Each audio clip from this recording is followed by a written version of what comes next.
Looks like we're up.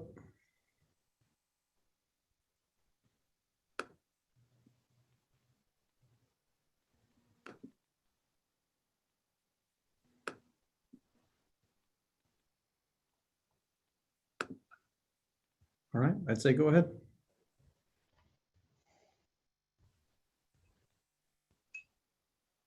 Are you good to go, Judge Berger?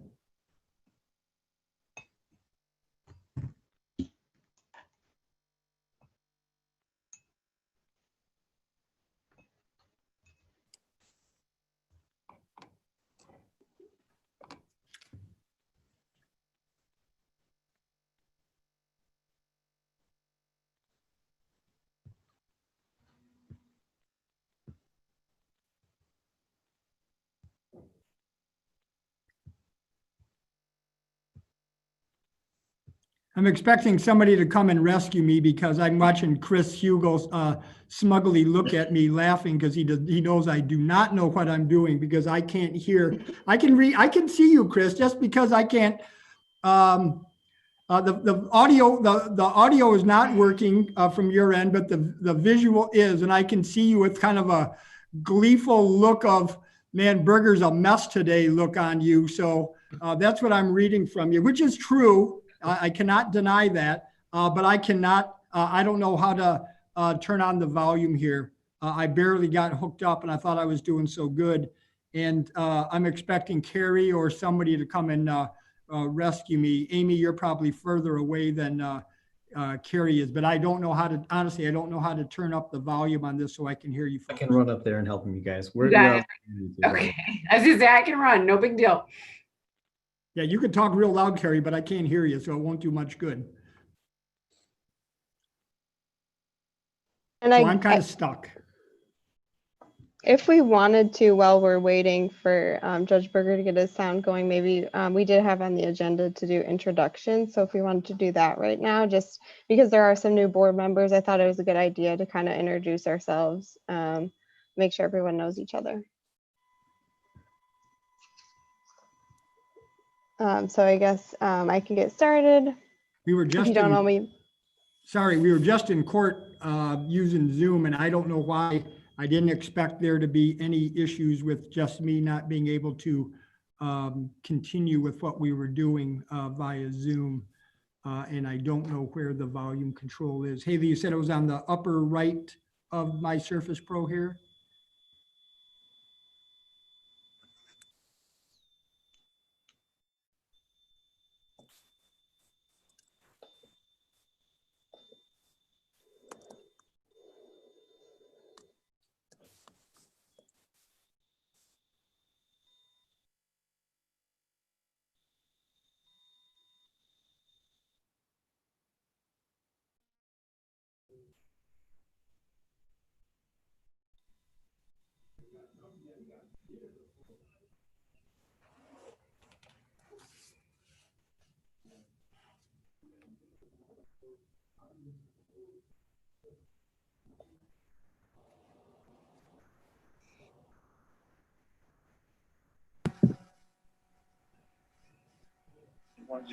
What we're left. 87.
You guys do volume down in here so that you can Polycom without. avoid your issues with Polycom in the room, but that doesn't help when you join meetings like that. Okay. Full screen. Okay, now do the rock switch up there. Other way. So, yeah. Danny, I'm looking at you. I haven't changed much, have I? Not for the better. Oh, thanks, buddy. I appreciate that. This one here with the- Okay, here we go. I'll try it again. I can hear everybody. Sorry, it's embarrassing. But not the first time that I screwed up today, and probably won't be the last time that I screwed up. And that's the way it goes. So the meeting's been called to order. For the sake of saving time, we were going to do, I think, some full introductions. I think I'm going to skip that, Haley, just because we have a lot of other serious business that we need to talk about, and we're about 15 minutes behind. I will note that Steve Perangeli has joined us. Dr. Cornell is here from Riverwood. Happy to have Dr. Cornell back as well as Judge Smith here as the circuit court representative on this. And I guess Mike, Mr. Sepik, prosecutors here. Is this going to be, we've got a meeting in November, Mike. Is that one going to be your last meeting? I would think that it would be, yes. Okay, you're not going to come back just to do CCAB meetings or anything? Probably not. Okay, well, I understand that, but it's nice to have both you and Mr. Perangeli here. First thing we'll do is I'm going to assume that everybody has received and reviewed the minutes from our September 16th meeting.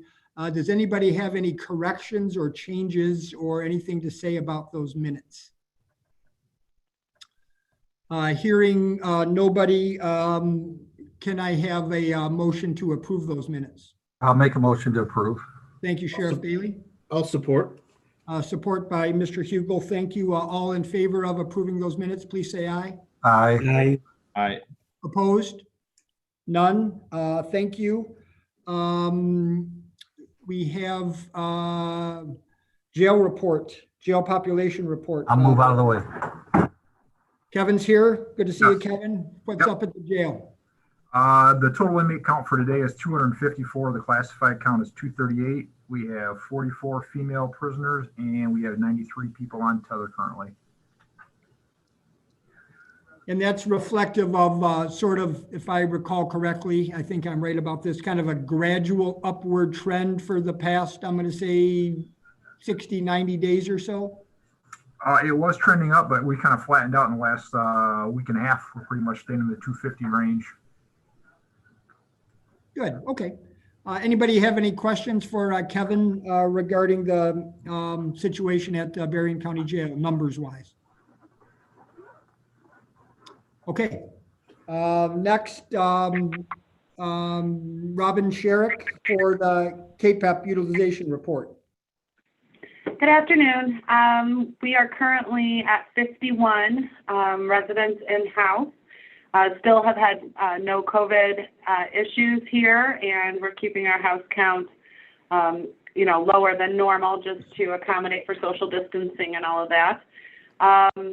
We have continued with MRT as a self-pay, and we currently have 3 to 4 folks attending now this past week, and we have group tonight, so we'll see how that goes.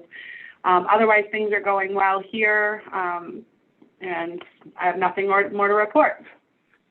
Thanks, Robin. Anybody have any questions for Robin as it relates to the situation at KPEP? Okay. That takes us to Don Resco, pretrial supervision update. Don? So at the end of September, so September 30th, we had 30 enrolled into the program. The appearance rate for that month was 96%. And percentages not charged with new offenses were 88%. So considering we're dealing with the highest level of risk, potential risk, the higher level clients, that's a really good, that's above the average. To date, total for the year since we started in February, 230 defendants have been eligible for the program. 63 has been enrolled. So that's kind of a total about 27% enrollment rate. And again, let me remind everybody that a lot of those that are eligible remain in jail due to no bond or high bond or whatever their situations are. So that's it for pretrial. Just curious, Don, is there a target date for enrollment percentage there? If everything was non-COVID and where we wanted it to be? Yeah, I mean, the program description is written to have 60 caseload. So we're only running at about 50% right now. And I mean, each month it's been kind of progressively going up. So we're going in the right direction, but COVID and not doing, some of the arraignments and everything that's happening has kind of limited the amount that, potentially could be in there. Yeah, there certainly is, as Paul knows from the Public Defender's Office and our prosecutors know, there's certainly a backlog that needs to be worked through in terms of the numbers down in the criminal division. So perhaps those numbers will go up as we start processing many folks that are on board waiting to get up to bat for arraignments and things like that. So thanks, Don. Anybody have any questions for Don at this time about pretrial supervision? Okay, Haley, that means it's your show now. Go ahead, Haley. Okay, so I just first wanted to go over the expense report for September. So overall, our budget utilization, and this is for the entire fiscal year 2020, was at 51%. Again, I feel like a broken record a little bit, saying that COVID has definitely impacted our utilization. And just the fact that we have a new pretrial program, as Don kind of explained, we're not quite there yet in terms of utilization. And then our administration budget is at 71% utilization for the year. And the programming budget for fiscal year 2020 was at 47% utilization. So first, if you look at drug treatment court testing, the drug treatment court testing program, our enrollment for the year was at 13% and the budget utilization was at 35%. The MDOC testing program had quite a good turnout in terms of enrollment for fiscal year 2020, which was at 90% and 88% of the budget spending. If you add those two programs together, as OCC likes to do, the spending for substance use disorder programming was 49%. The MRT program was at 53% enrollment and 26% of the allocated spending for that budget line. Pretrial was at 25 to 27% utilization and 52% of spending. Men in crisis programming was at 73% enrollment, so pretty decent enrollment number for that too, especially given COVID, and 47% of the total allocated spending. The behavioral health assessments program, if you're looking at our original enrollment numbers, we enrolled 100%. And then if you remember at the mid-year, we included a budget adjustment request to allocate more spending to that line item in the budget. And so after the budget adjustment request, we were at 72% of the spending for that line item. Again, we did not utilize the behavioral health treatment program for the fiscal year 2020. Does anyone have any questions about that utilization before I move on to the 2021 grant proposal?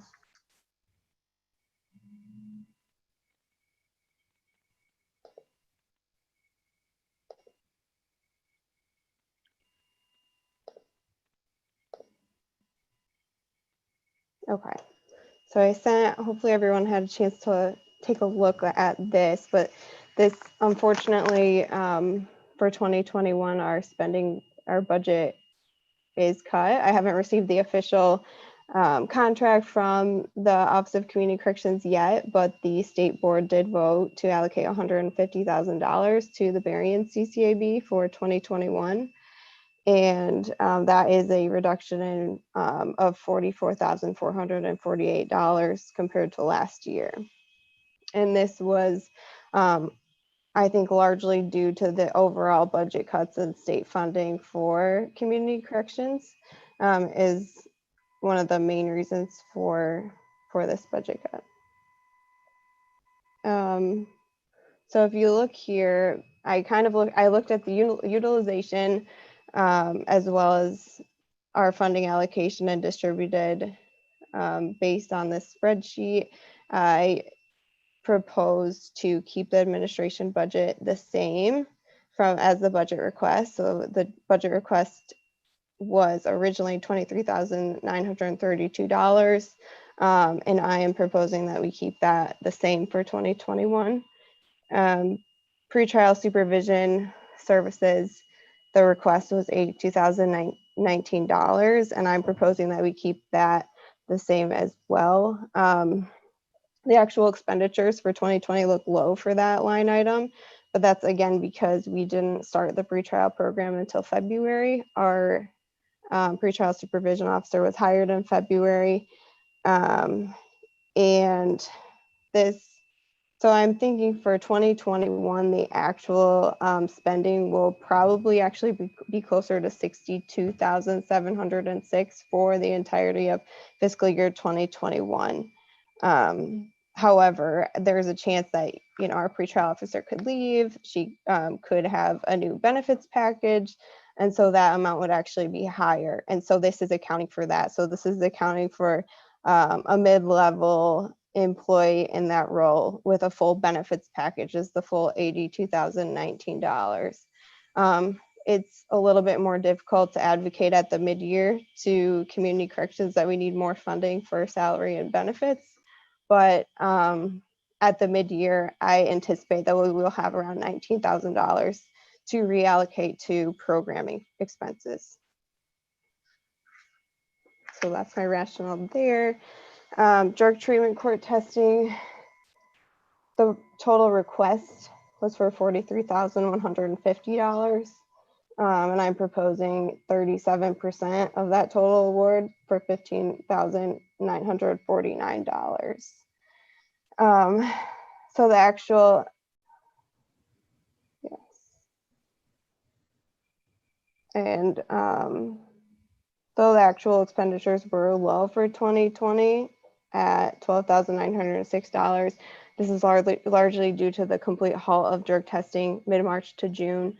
And then we slowly started back up drug testing in June and July. And then again, our enrollment numbers are down as well because we didn't hire the drug treatment court coordinator until February. So referrals were halted from October through February, and then they continued to halt through COVID. So we just started taking new referrals for drug treatment court in August. So that's another reason our spending is very low at $12,000. Behavioral health assessments program. Again, at the mid-year, we actually increased that budget due to the high need. And at the start of 2021, our budget allocation was actually $5,000. And at the mid-year, I voted to increase it to $8,000. The request was $8,100, and I'm proposing an allocation of 86% of that amount, or $7,000. As far as I'm aware, there is presently not a lot of funding for jail assessments in the county. And another reason for not increased funding for jail assessments, but similar funding for jail assessments would be because our drug treatment court program used to do all those assessments that are required for entry into drug treatment court in-house. Our case manager used to do that, and now we actually go through community mental health in order to get those jail assessments done. Behavioral health, moving on to the behavioral health treatment program. Unfortunately, we did not utilize that funding in 2020. I do think that program is important for those who cannot afford services. However, I propose that the board focus more on allocating funds to programs that we have historically utilized. The Men in Crisis program, like I mentioned earlier, the total enrollment for the year was at 73% for 2020, and expenditures were at 47%. Though this program was utilized, especially given COVID, due to budget constraints, I'm proposing an allocation of 45% of the original request of $22,000, making that total request $10,000. The actual spending for that program in 2020 was $8,000, so it's $2,000 more. And again, another highly utilized program for 2020 was the MDOC Enhanced Drug Testing Program. 90% enrollment, 83% of the budget utilization. However, again, due to our funding cut, I'm proposing another allocation of 45% of our total request. So that would make it $11,100, which is about $1,400 less than the 2020 actual spending. Again, I suspect that there's going to be around $19,000 that we could potentially reallocate at the mid-year to programs like the MDOC testing program or Men in Crisis, or if there's another need in Berrien County that we see. And this is all dependent on utilization, the county needs, and the pretrial supervision staff requirements. So I know I just talked a long time, but if anyone has any comments or questions, please let me know. Haley, I had a question about the drug treatment court, the reduction in that testing budget. Is that going to impact the ability of the judge or the probation officers to order drug testing, or is there like availability of funding from elsewhere to test if needed? For drug treatment court, we actually do utilize more than one budget. We utilize community corrections for testing. We also have an award from SWMBA for PA2 funding. So last year we used that both for mental health court and drug treatment court. Fortunately, our mental health court is in a better place than we were last year. So I'm assuming that that $15,000 award will be used entirely for drug treatment court. So between community corrections, our SCAO award, which was reduced by $6,000 this year, and that SWMBA funding, then that should provide enough funding for drug treatment court testing and referrals to continue. Thank you. Mm-hmm.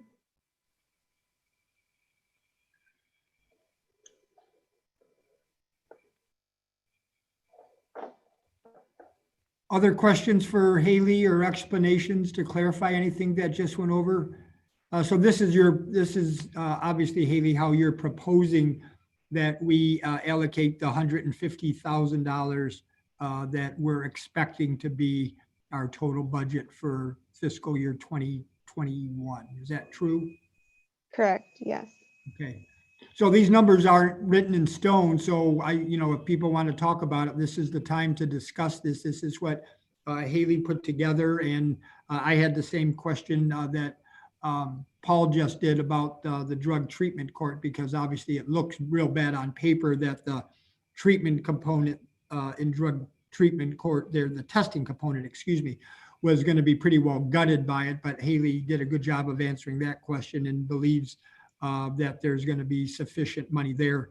I think we all know how important the drug testing is to the drug treatment court. So you can't really gut the testing budget and then expect the court to continue on in the fashion that it has under Judge Howard's direction. So that answered that for me. But all these other numbers, we can move around the $150,000 as far as, especially the items with the substance abuse testing, assessments, men in crisis, all that is flexible. So happy to listen to, and Haley, I know, is happy to listen to any other thoughts or input that anybody might have as it relates to these numbers. Haley, what's the numbers? I can't get to the projected enrollment tab, but how many did you serve in 2020 versus how many you hope to serve in 2021? I'm assuming that came into some of your choices about what to keep and what to cut. Yep. So as you can see on this tab, I didn't go over it closely, but our requested projected enrollments were 400. and our projected, oh, All right, I see them. Yeah, I can see adjusted that. is 3 to 16. Okay.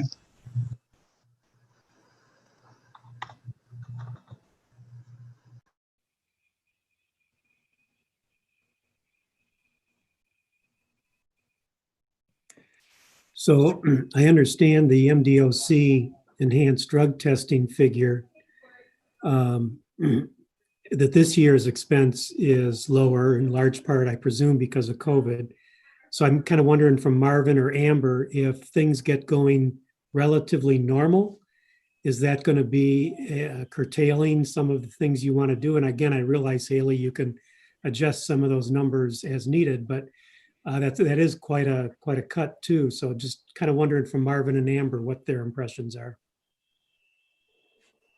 I think it's going to be very dependent on when we can actually start doing more widespread testing. If it's going to be a while yet before the court indicates that we can go ahead and start testing more of our population than we currently are, then we should be all right. But if we're going to be allowed to resume it, then no, you're right, Mike, we're going to kind of be in a world of hurt. And I'm sorry, Haley, is this October 1 budget year? Yes, this is starting October 1st. Okay.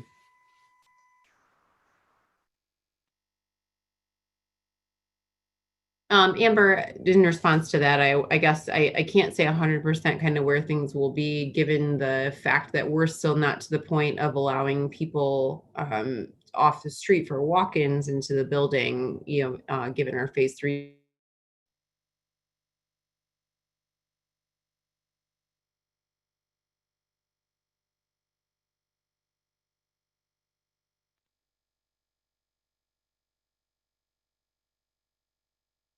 Status is right now. I know the person's with the health department, but just the walk-in status for right now. And oh, you missing me? It says my connection's unstable, so I'll try to go quickly. I don't see that for changing in the relatively near future. I'm hopeful, if the county can overall stabilize, we'll be in a better place to start referring to regular drug testing. But I see it kind of as we're doing right now, and as an as needed basis is continuing at least for a little while.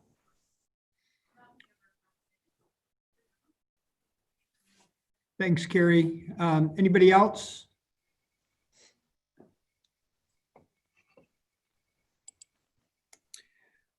Well, I move we approve the proposed 2021 budget.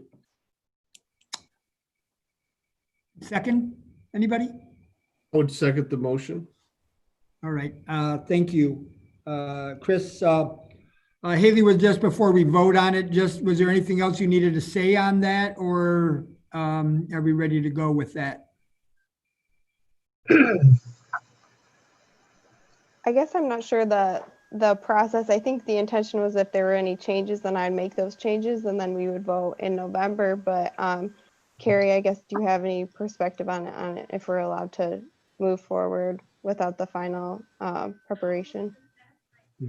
With regards to the CCAB portion, I am not sure. I think the last time that we had any adjustments, we subsequently brought it back to the board with the final. But if this is considered what they will be and make that final budget change, then you could probably go ahead and move forward with the vote. If there's no additional changes or comments. Yeah, I mean, my take on that is that would be appropriate. I mean, this is, of course, contingent on us actually receiving the award that we believe we're going to get that's not been finalized at this time. But the best information that Haley has is that the $150,000 has been approved. And I think it's appropriate for us to go ahead and approve the budget at this time. And if that number changes, then we'll have to bring it back to the board. So I think it's appropriate to proceed. So Mr. Sepik has made a motion to approve this budget, seconded by Mr. Hugel. All those in favor of approving the Berrien County Community Corrections Advisory Board 2021 budget as outlined by our manager, Haley Richards, please indicate by saying aye. Aye. Aye.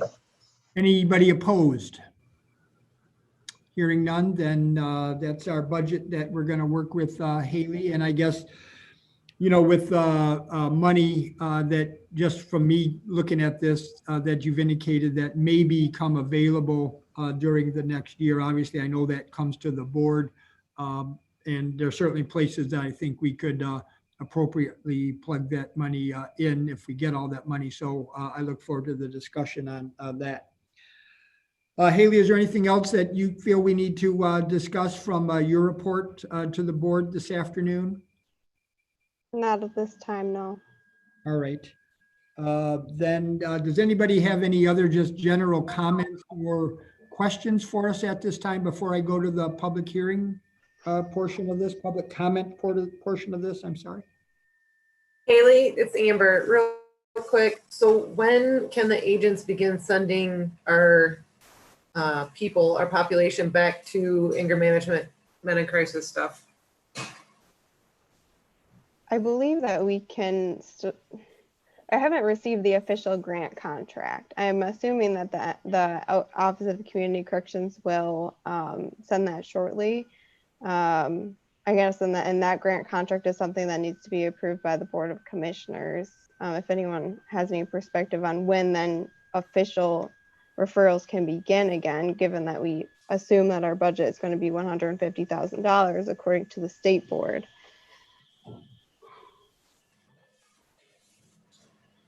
I apologize, Haley. Did this, I know with the SCAO grants, they indicated there would be some back pay to October 1st. Did they indicate the same for community corrections?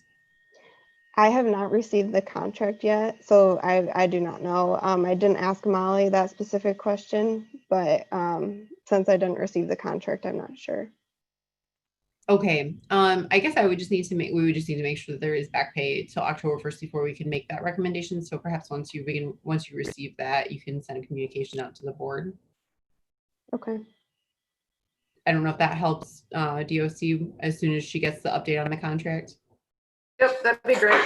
Okay, and even though the contract would have a 2-week turnaround with the board, I think that as long as they guarantee payment back to the 1st, I don't foresee it being an issue unless Commissioner Hugel, you see any problems with that.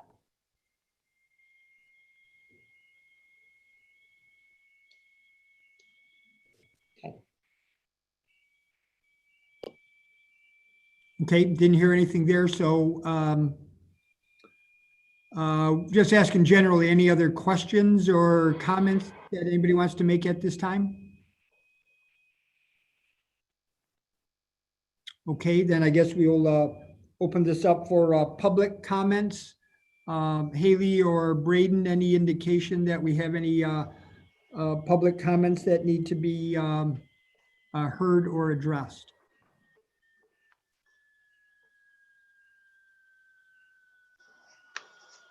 It appears we have no comments at this time. I suppose we could give it a good solid 30 seconds here and we'll know for sure. Okay, you happy to wait 30 seconds?